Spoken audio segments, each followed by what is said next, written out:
নমস্কার, অনুর হেসেলে আপনাদের সকলকে স্বাগত। আজকে আমি আপনাদের সাথে পেয়ারা মাখার রেসিপি শেয়ার করব। এই রেসিপিটা আপনাদের সহজ মনে হলেও এর মধ্যে আমাদের ছোটবেলার স্মৃতি জড়িয়ে আছে, যা আমরা স্কুল ফাঁকি দিয়ে বন্ধুদের সঙ্গে দাঁড়িয়ে থাকা আর হাতে টকটকে লাল টক ঝাল মিষ্টি মাখা পেয়ারা সত্যি শৈশবের একটা প্রিয় স্বাদ, আর সঙ্গে ভরপুর নস্টালজিয়া।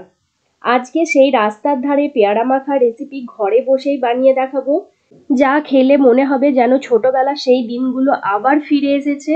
একবার খেলেই জিভে লেগে থাকবে সেই স্বাদ। আসুন শুরু করি আমার আজকের রেসিপিটি। পেয়ারা মাখা বানানোর জন্য আমি এখানে একটা বড় সাইজের পেয়ারা নিয়েছি। পেয়ারাটাকে ভালো করে ধুয়ে পরিষ্কার করে রেখেছি। এখন পেয়ারাটা ছোট ছোট টুকরো করে কেটে নেব। এই পেয়ারাগুলো কিন্তু খুব মিষ্টি হয় আর ভেতরের বীজগুলো খুব নরম হয়। আপনারা চাইলে ছোট দেশি পেয়ারা দিয়েও করতে পারেন। পেয়ারা ছোট থেকে বড় সকলের খাওয়াটা খুবই দরকার, কারণ এই একটা পেয়ারার মধ্যেই প্রচুর পরিমাণে ক্যালসিয়াম থাকে, যা সবার শরীরের জন্য খুবই উপকারী। দেখুন, পেয়ারাটাকে আমি প্রথমে মাঝ বরাবর কেটে নিয়ে এবার সামনের আর পেছনের অংশটা কেটে বাদ দিয়ে দিচ্ছি। তারপর পেয়ারাটাকে ছোট ছোট টুকরো করে কেটে নেব।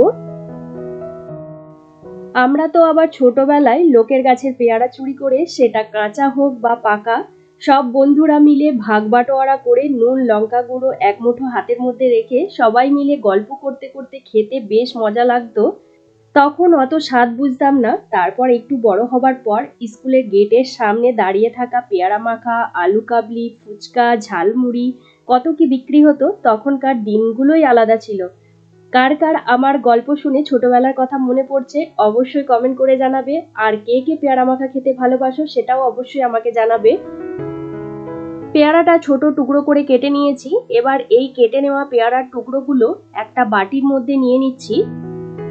তারপর এই পেয়ারার টুকরোগুলোর মধ্যে দিয়ে দেব হাফ চা চামচ বিট নুন, আর দেব হাফ চা চামচ লাল লঙ্কার গুঁড়ো।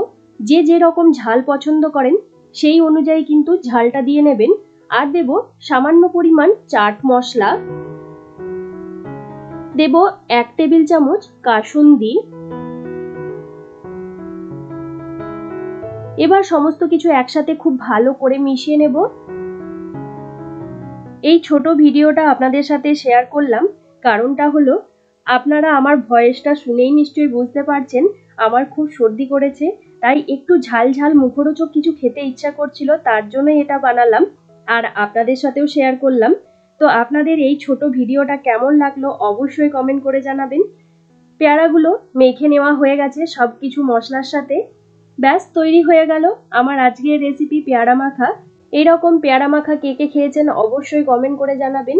ভিডিওটা ভালো লেগে থাকলে একটা লাইক করে দেবেন। আপনারা আপনাদের বন্ধুদের সাথে রেসিপিটা শেয়ার করুন। যারা যারা ফেসবুক বা ইনস্টাগ্রাম থেকে আমার ভিডিওগুলো দেখছেন অবশ্যই আমার ফেসবুক পেজটাকে ফলো করে দেবেন। আর যদি আমার ইউটিউব চ্যানেলের নতুন বন্ধু হয়ে থাকেন তাহলে চ্যানেলটা সাবস্ক্রাইব করে পাশের বেল নোটিফিকেশনটা প্রেস করে অল অপশনটা প্রেস করে রাখবেন। তাহলে আমি চ্যানেলে যখনই কোনো নতুন রেসিপি শেয়ার করব সবার প্রথমে নোটিফিকেশন আপনাদের কাছে পৌঁছে যাবে।